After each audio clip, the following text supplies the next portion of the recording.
Welcome to episode 142 of Lucretius Today. This is a podcast dedicated to the poet Lucretius, who wrote On the Nature of Things, the only complete presentation of Epicurean philosophy left to us from the ancient world.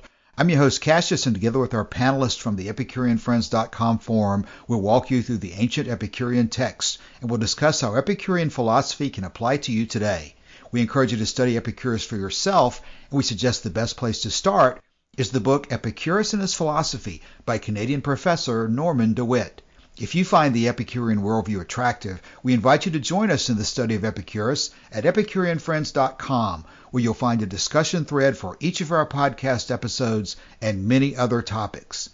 This week we'll continue with the discussion of the inscription of Diogenes of Oinanda, and we'll examine some issues about the nature of reality and differences of opinion between Epicurus and Democritus about what to consider to be truly real. Now let's read today's text and join the discussion.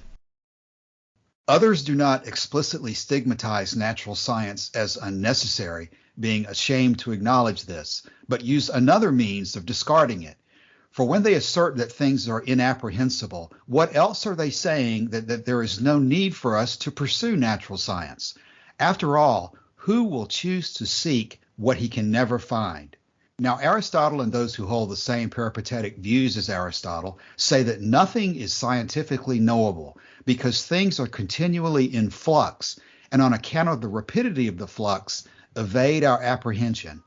We, on the other hand, acknowledge their flux, but not its being so rapid that the nature of each thing is at no time apprehensible by sense perception.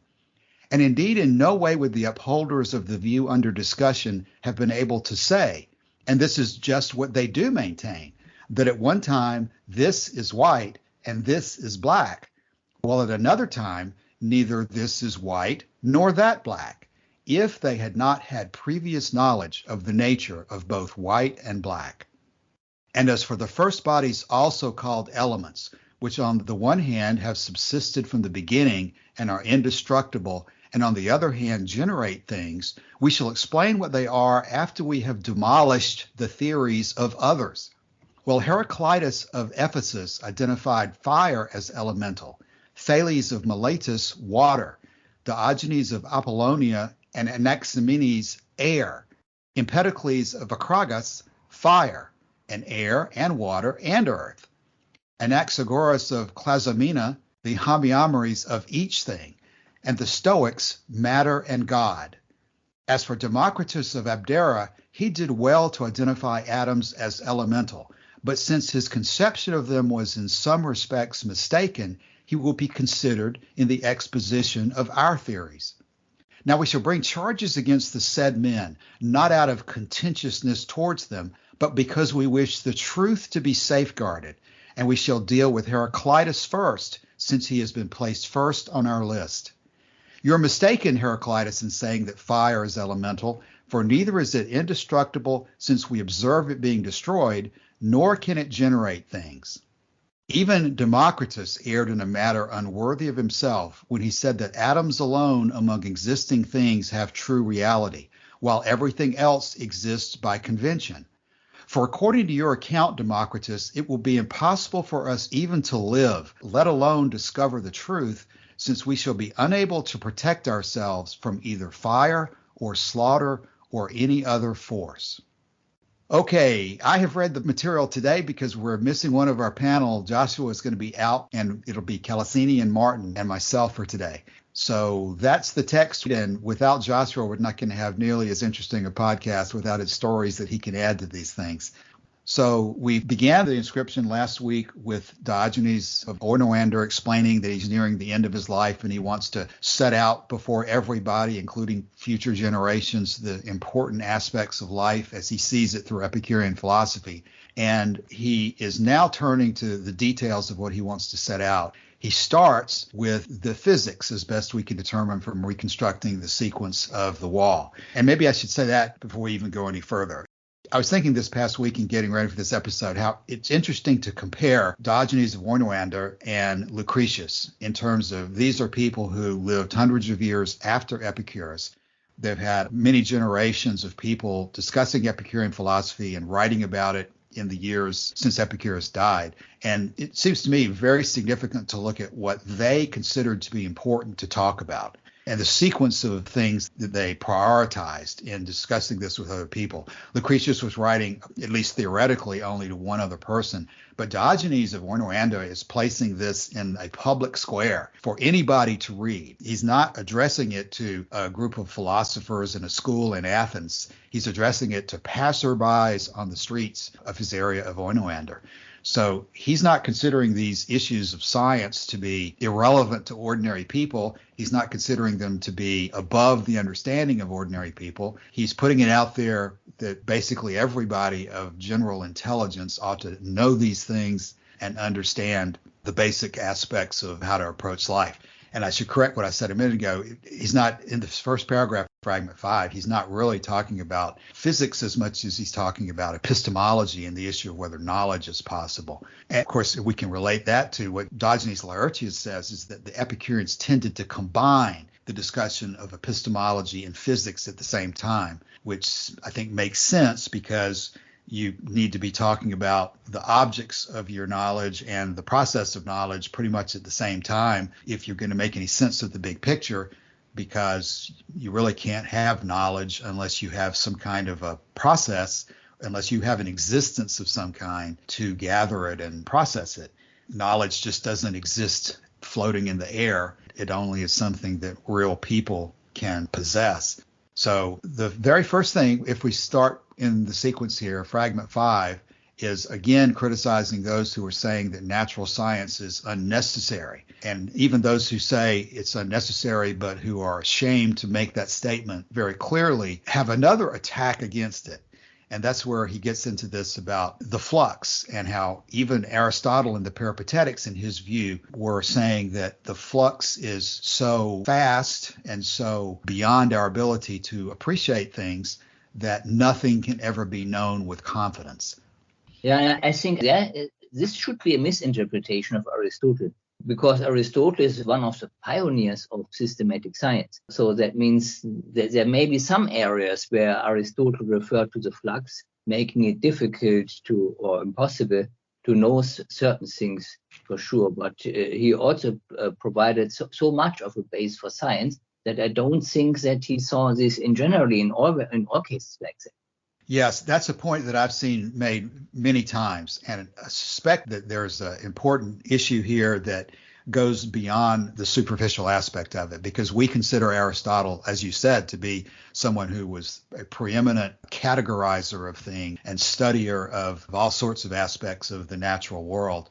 What I have heard as a justification for this, of course, some people will say that Diogenes of Oinanda was just wrong. And even though he was living back in that time period where he had access to many more texts than we do, they say that, well, Diogenes is just incorrect. The way I've heard that makes the most sense to me to explain this is there's a book on Philodemus that's called either On Signs, is the way David Sedley refers to it, or On Methods of Inference, as Philip and Estelle de Lacy refer to it. There's a book out there by Philip and Estelle de Lacy that has a very long and detailed appendix that goes through the epistemological issues that Philodemus was addressing. And I would suggest anybody who's interested in this topic to find the de Lacy material. It's available for free as a PDF on the internet and read into it. I think the chapter is called The History of Epicurean Epistemology or something like that. And in it, he talks about the development from Plato to Aristotle and to Epicurus.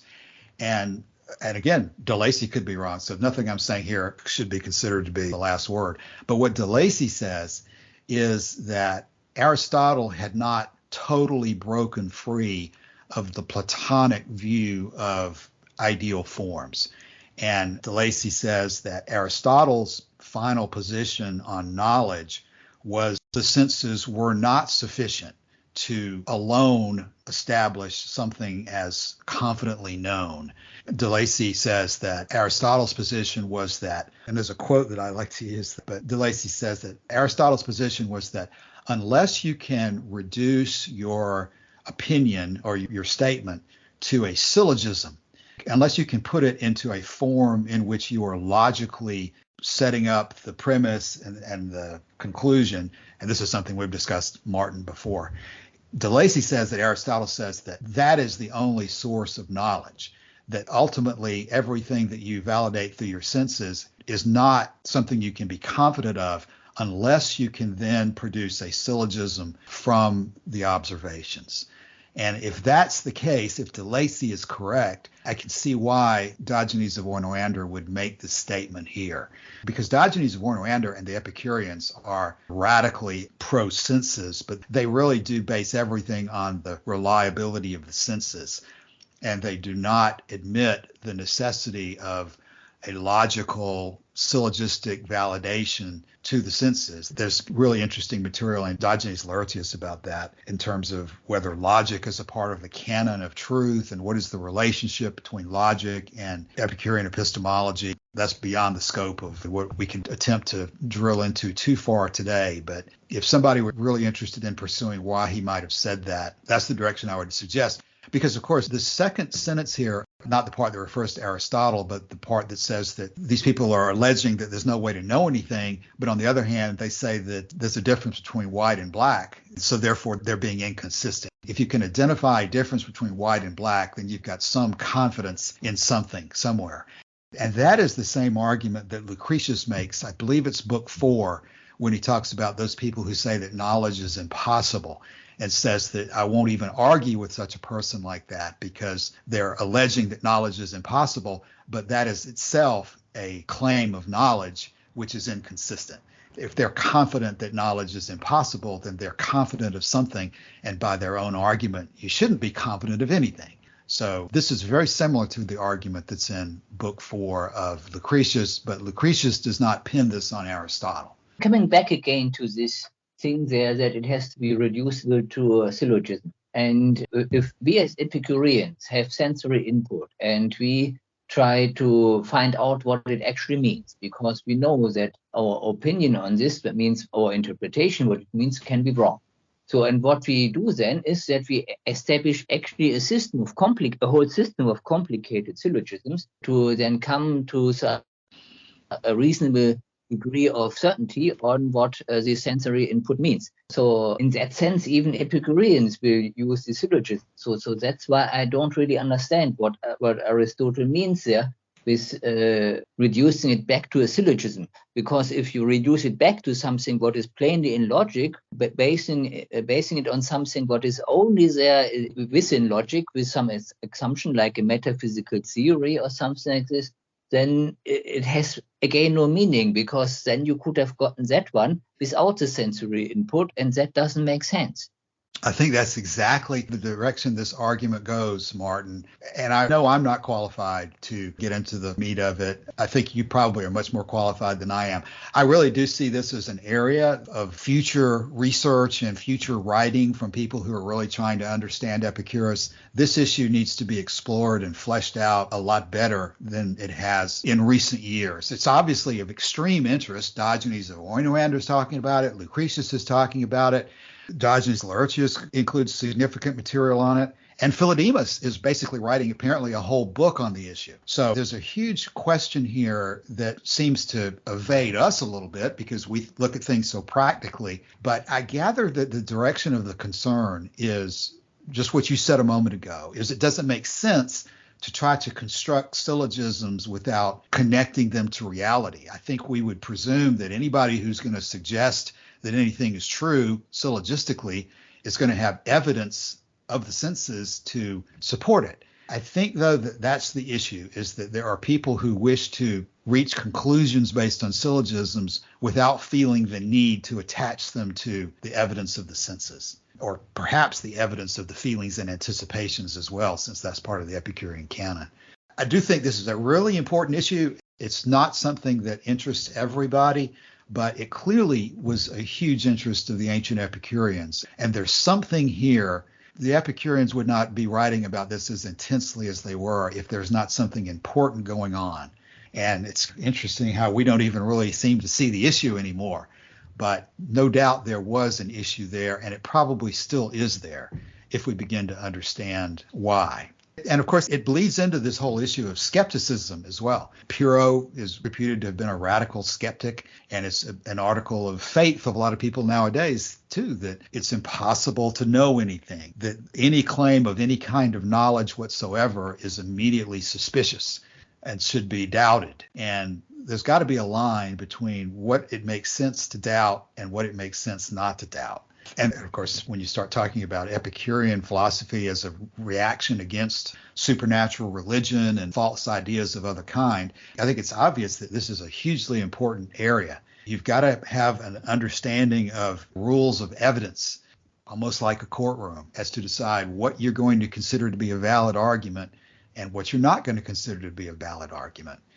And maybe one of the key points here is that this idea that some people argue that nothing can be known, that seems to be a bright line that the Epicureans were fighting about, and saying that when you take that position that nothing can be known, you're wrong. And they're willing to say you're wrong and not hold that in doubt, not wait any longer. That seems to be far enough in their point of view that if you take that position, I'm not even going to talk to you, according to Lucretius, because it's going to be impossible to communicate with you since you refuse to acknowledge a basis for common communication. Martin or Calasini?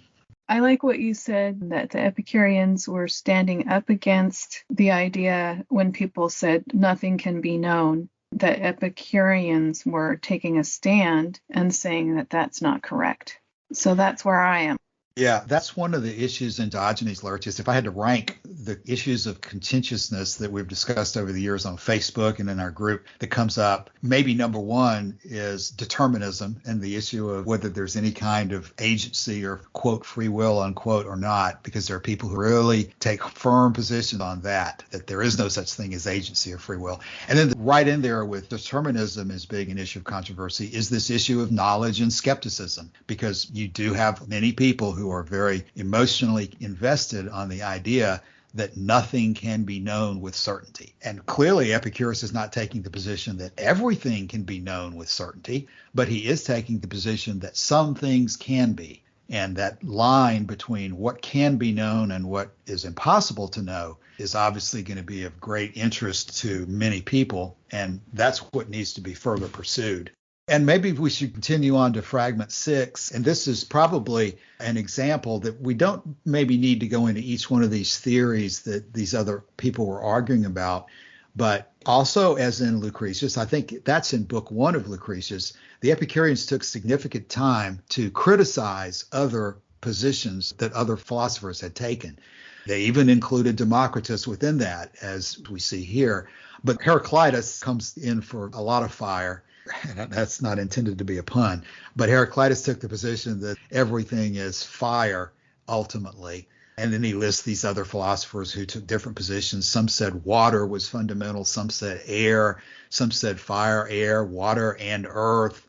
And then there's the very difficult to pronounce but interesting theory of the homeomery, which is supposedly that bones are made of little bones, which is kind of interesting to think about. And then, of course, the Stoics, this is a short line here, but when he says that the Stoics consider matter and God to be elemental, that helps us once again remember the distinct differences between Epicureans and Stoics, that the Stoics were essentially religious in nature and trace things back to a divine fire as the foundation of everything in the universe. Okay, let me come to a defense of Anaxagoras. There are analogies between his homeomeries and what we can see, at least if we look at simple solid bodies like single crystals, so that they are ultimately built out of some sort of an elementary crystal, which is of the same type than the external appearance. So at least in some cases, Anaxagoras' idea has some implementation. But of course, when it comes to something more complex like a bone, it just doesn't make sense. That's a very good point. Even with a crystal or something else that seems to be composed of smaller versions of itself, and for some reason I'm thinking of almost like a fractal. Martin, are fractals kind of like what you're talking about there? I don't know if I can even draw a good analogy here, but it's always interesting to see these diagrams and pictures that people say are fractals, where you can look at a big picture of a tree and then trace it down and see that each of the branches and leaves even of the trees are smaller replicas of themselves. Of course, we can interpret this also as an analogy to Anaxagoras' Homeomeres, but then again of a different type, because if you take something real, then you will have several orders of magnitude where this works, but eventually it breaks down. Mm-hmm. And the only cases where it is not the case is then in mathematics, but mathematics is not reality. So it's something like we make a logical construct, and within that one we can then, typically with some recursive formula, produce these fractals, and they are then really like that infinitely on all orders of magnitude. Yeah, and so ultimately the point there, the focus of the paragraph is in terms of what is elemental or not, that we're really criticizing these people not on the first couple of slices of things if you cut them apart, but what ultimately constitutes them down to the very core, so to speak. I do like the sentence where it says, now we shall bring charges against these men, not out of contentiousness towards them, but because we wish the truth to be safeguarded. I think that's an important aspect of things to comment on. Some people can argue for the sake of arguing, it seems like, and it becomes very easy to think that people are just wasting their time and hours. The classic example being how many angels can dance on the head of a pin, those things that are just absurd and irrelevant and not helpful to us at all to discuss. And not only are some of those things like that unhelpful, but it's just people who seem to be mad at each other and just disagreeable for the sake of being disagreeable. I think that's what contentiousness probably means. This is probably an important point. Sometimes when you reduce everything to saying that the goal of life is pleasure, it begins to look like the Epicureans were making science itself subservient to pleasure. And they would say that we're not concerned about the truth. We're concerned about living agreeably above all. But this is a good sentence, I think, for emphasizing that there's no inconsistency there when it says we wish the truth to be safeguarded. Not because we're just interested in the truth because it's the truth, but because we think that the truth is the best way to achieve a happy life, that you're not going to be successful in living happily and successfully unless you are taking positions that are consistent with the truth. Because Epicurus does say several things. I think it's in the letter to Pythocles that we don't need to have a theory of everything. We don't have to explain everything in science as long as we can come up with ideas that allow us to live happily. In other words, that's the issue of the multiple causes theory. They make statements to the effect that we're not so concerned about finding out which cause is exactly right as we are coming up with an understanding that allows us to see that any of several causes could be true, and that set of causes gives us answers that does not require us to believe in a supernatural God that doesn't make sense. So when people talk about those manifold causes theories in Epicurean philosophy, they make it look like, well, we're not concerned about the truth at all. All we want is to have peace of mind. And this would be a good sentence to offset against that, because Diogenes of Oinanda is saying, because we wish the truth to be safeguarded, as the reason why we're having these discussions against these other philosophers who we think are wrong about the elemental particles of the universe. Fragment 7, Martin, I think we'll have some things to discuss here, not only just in terms of the facts of what Democritus actually held, but the implications of it, because he closes this fragment that we have today by, even Democritus erred in a manner unworthy of himself when he said that atoms alone among existing things have true reality, while everything else exists by convention. For according to your account, Democritus, it will be impossible for us even to live, let alone discover the truth, since we shall be unable to protect ourselves, either from fire or slaughter or any other force. Now, this is where I would really miss Joshua, because there's a statement that Democritus made that we need to quote here, and I don't know that I can quote it. Martin, I don't know if you remember it, but Joshua will usually throw in that Democritus said, what is it? Nothing but matter and void, but it's something more pithy than that. You remember what I'm talking about, Martin? I don't remember the specifics. I remember now there's nothing but it's matter and void, but anything else I don't remember now. The line closes with something more striking than that.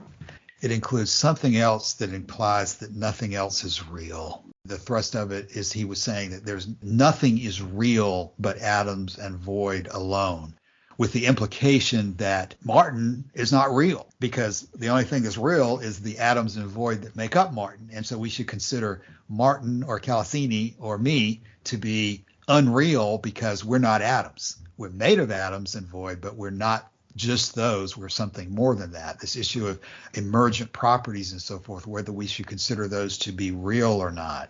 And I think it becomes clear that that's the argument from this second sentence. Otherwise, it's hard to make much sense of, for according to your account, it will be impossible for us even to live, let alone discover the truth. Now, that's probably an issue of the determinism argument. Martin, what do you make of that second sentence there? What do you make of this whole section about while everything else exists by convention, and if you believe that, it's impossible to discover the truth? Because when he says, while everything else exists by convention, he seems to be focusing on this issue of convention rather than on the issue of determinism and billiard ball bouncing. What do you make of fragment 7, Martin? I'm not aware of this one in Democritus with this convention, and it's narrowed down to something specific. Like, yes, that may be a thing, but if it's said over the board, it doesn't make sense. So I guess rather that what he writes here is just a brief account for internal use among Epicureans. So you maybe hit a point which has something, but it's not elaborated. It's just there for a short formula, meant not for debate, but just for the Epicureans themselves. Also, this last part of this one, I also don't see the link from what is claimed Democritus said, and then why it would be impossible to live and we could not protect ourselves against destructive forces. So that it doesn't. It's not really clear how they got on this one. So this has to be something like a summarized formula of something more elaborate. So the short way it's written here, I cannot identify any way it would really make sense. If we had Joshua with us, he could quote this directly. I think that I'm scanning through the forum for references to this. I know we've had some threads on it, including earlier discussions of the podcast when we were going through the letter to Herodotus. And so we'll try to elaborate on this in the show notes. I'll make sure that we find the exact quote from Democritus, and we'll have a further discussion in the thread on this question of by convention, because the issue, as I understand what some of the controversy was here, is there's this question in life of what is real, what we should consider to be real, and what we should not consider to be real. Certain ideas and movies, different things we write up and use our imagination to produce are things that exist only in our imagination and we don't consider them to be real. But for example, I think Epicurus and Lucretius talk about considering dreams actually to be real in a way because they affect us. And so when you talk about things being real in a way, you have to discuss and think about, just again, what does it mean to be real? Martin, maybe on that point, what is reality? What do we mean when we say something is real?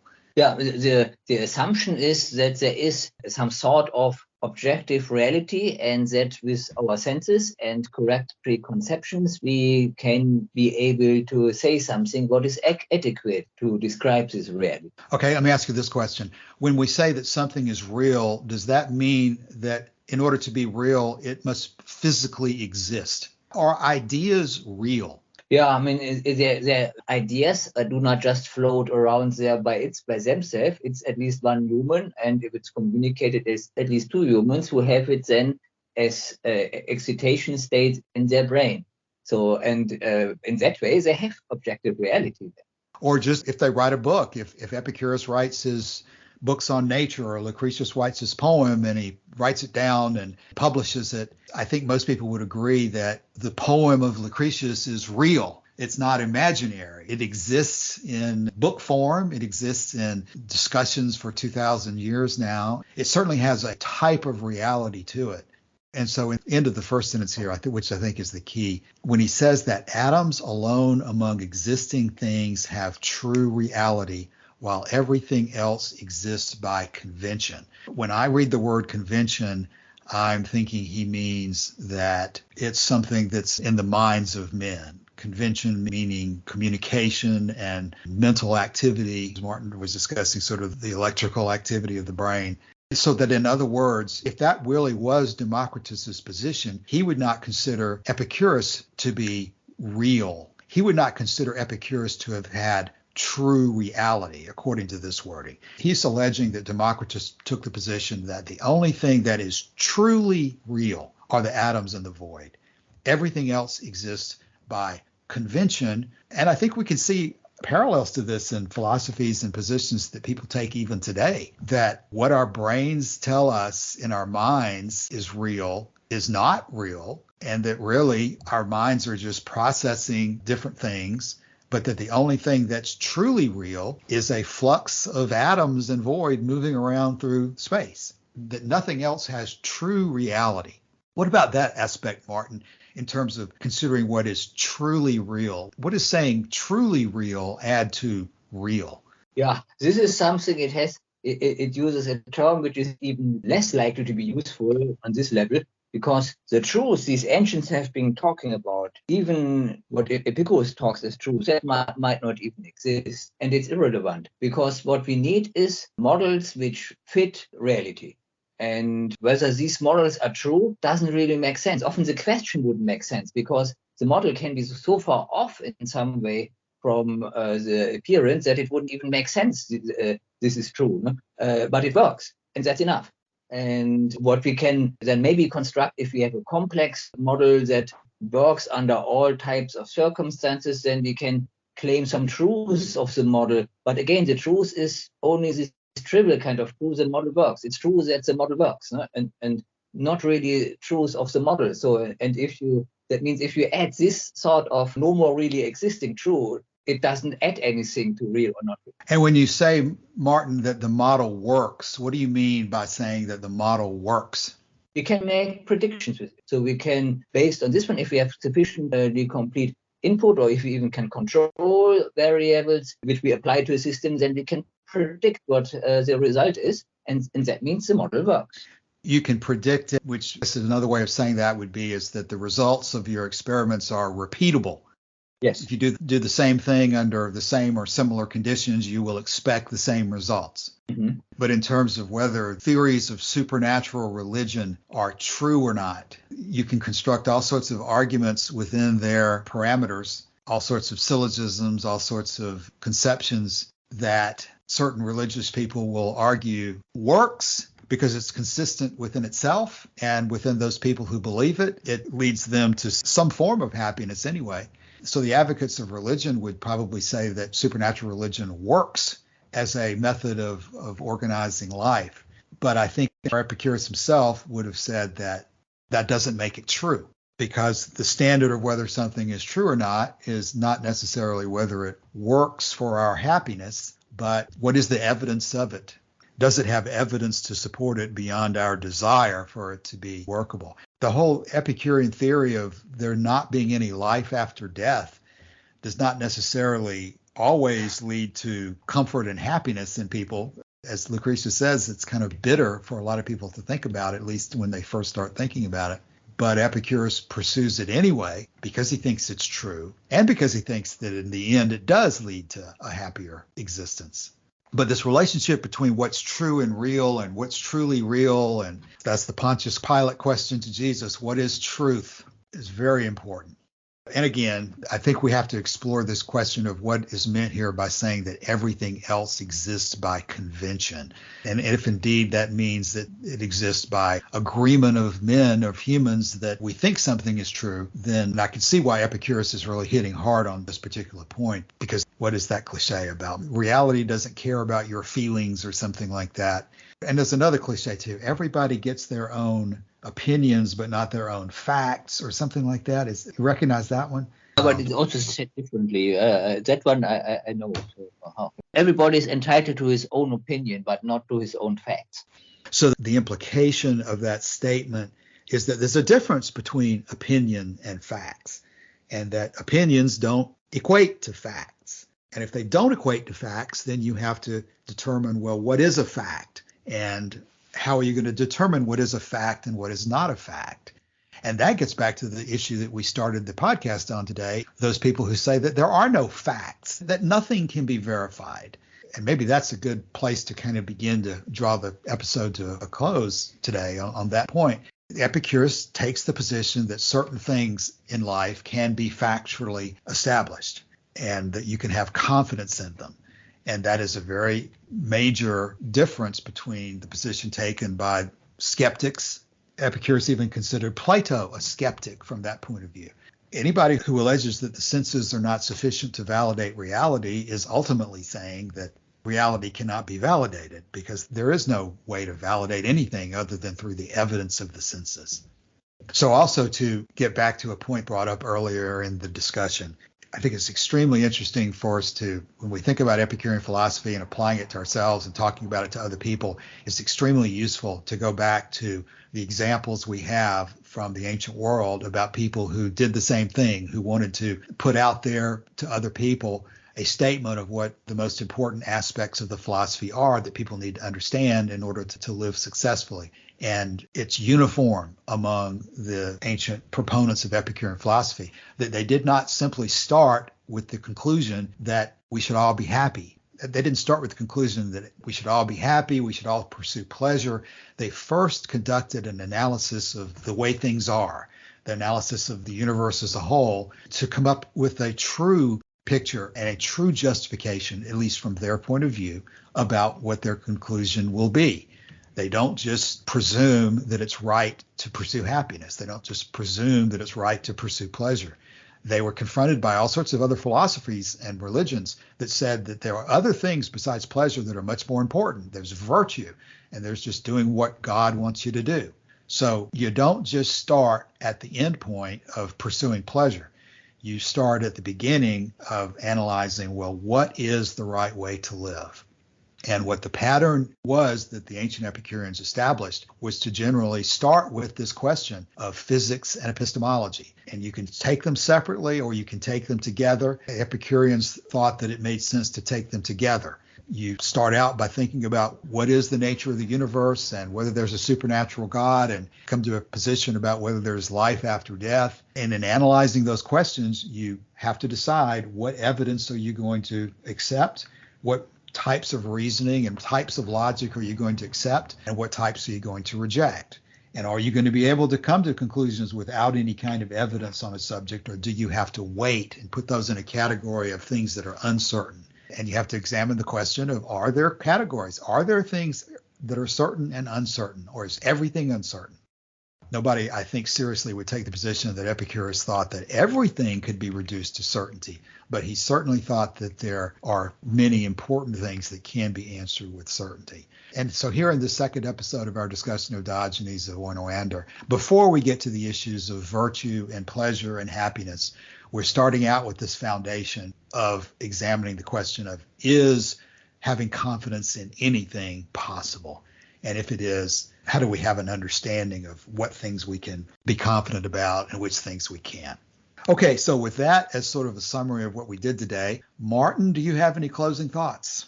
Now let's come back to this Heraclitus thing. No? So the refutation of that fire is elemental is that fire is indestructible and cannot generate things. So apparently from this Epicurean metaphysics, in order to be elemental, it has to be indestructible. But then now we have the thing that with modern science, it's no more like that. So any elementary particle can be created by putting energy in there in a suitable setup. No? Yeah. And in this context about what is true and what exists, some scientists, especially those who are more inclined towards mathematics, go even further. So, I learned both in science classes at senior high school or at high school and at university, it was always hammered home. What we're doing is models. No? So it's not the reality, but it seems now at the very fundamental level, those theoretical physicists are so confident that is now everything what at the very fundamental level can be said, that they think this is not the true. And then what particle becomes is an object of which the state space permits an irreducible representation of the Poincaré group. So that means it essentially states that at the core we have just mathematics, and this doesn't make sense because mathematics is still a truth which exists independent of reality. and it can be a useful tool to describe, but then to identifying something real as something essentially being a mathematical object doesn't make sense. So, Martin, as you bring that statement to a conclusion, you just reinforce in my mind how important these issues are to think about and to discuss, and how much more work needs to be done by those of us who are interested in Epicurus to study these questions that you've raised. I think when you do that, you come to a even stronger appreciation for Epicurus, because when you started out, you talked about science having moved beyond some of the description here about elemental particles, and you discussed how energy can be used to create or modify elemental particles. And of course, that gets you back into the issue of just what exactly is an atom and an elemental particle from an Epicurean point of view. And obviously, we use the word atom to describe something that we now know definitely can be reduced further into particles that make up atoms. And I'm absolutely unqualified to talk about the details of some of these things, but I gather that there's just still a lot of controversy out there about how far you can divide things, whether there is an ultimate point at all. And that's what you're just saying when you talked about reducing everything to mathematics. It doesn't make sense to say that mathematics ultimately is the constituency of the universe. So you are left in practical terms for practical people to come to a understanding of, well, what are you going to do? How are you going to deal with your life in the context of a world in which if you go pick up Scientific American magazine or some other scientific magazine, you see all these scientists even today debating among themselves about these issues. They haven't been able to convince themselves uniformly and unanimously of a particular position on many of these issues. And so you're left with the same kind of a question that you face in terms of whether your own existence comes to an end when you die. You're faced with the same question as to whether there is a God, whether everything was created supernaturally. You weren't there. You're never going to be there in the sense of, if you want to postulate however many millions or billions of years ago that the earth came into existence or that the universe was formed, you're never going to be able to see it for yourself. And so you're always going to be in a position of reading different theories, reading different people argue different positions. And some people, in the face of these divergent positions, they just throw up their hands and they do come to a position that nothing can be known. And I think that is the real danger that Epicurus is pointing out in all of these materials that we're talking about here. If you end up through religion or through just immersing yourself in the different debates of subatomic physics, if you end up coming to a conclusion that, well, my gosh, everything I thought I knew was wrong, nothing is knowable, then that has very damaging practical implications to the way you live your life. Nobody really lives their life thinking that nothing is knowable. We all take positions on predicting things that are going to happen to us and taking positions on which ways of life are going to be more successful to us, which decisions to pursue and which decisions to avoid. And even though we know that there is a lot of argument about it, in the most important things of our lives, it's important for us to take a position and have some confidence in those decisions that we're making. And I think ultimately that's what Epicurus is saying here, is that even in the face of all these debates about the nature of the universe and subatomic particles and nothing coming from nothing and so forth, in the end, you're still faced with the contradiction that these people who end up saying that nothing is knowable, they are in fact taking a position to you that is an absolute one. They're saying nothing is knowable as if they know that to be true. And that is a circular, self-refuting proposition. And in the face of all that, do you throw up your hands and go dive into your cave? Or do you aggressively attack it and come up in your own mind with a way of analyzing what's real and what's not, what's knowable and what's not, and then living your life as best you can through that philosophy? And I think that's what Epicurus is consistently pointing to. What Lucretius and Diogenes of Oinanda are saying is so important. Calasini, any closing thoughts? The thought just came to me to kind of sum it up, that trust in the senses is necessary for choices and avoidances, for making those choices and avoidances. So this is sort of a basic underpinning to move forward with how to live ethically. I would say that's right. And when you say senses there, I think there's a broader sense of that word too, senses that also includes the feelings of pain and pleasure. these things that come to you automatically that are not just matters of opinion, but things that seem real to you. The evidence of your senses is real to you. Your feelings of pain and pleasure are real to you. And it's important to realize that those things are real to you. And I think that's what this issue was with Democritus, because if you start taking the position that nothing is real but atoms and void, the implication of that sentence is, well, your feelings aren't real. Your observations aren't real. What your eyes tell you isn't real, because the only thing that's real is the atoms and the void.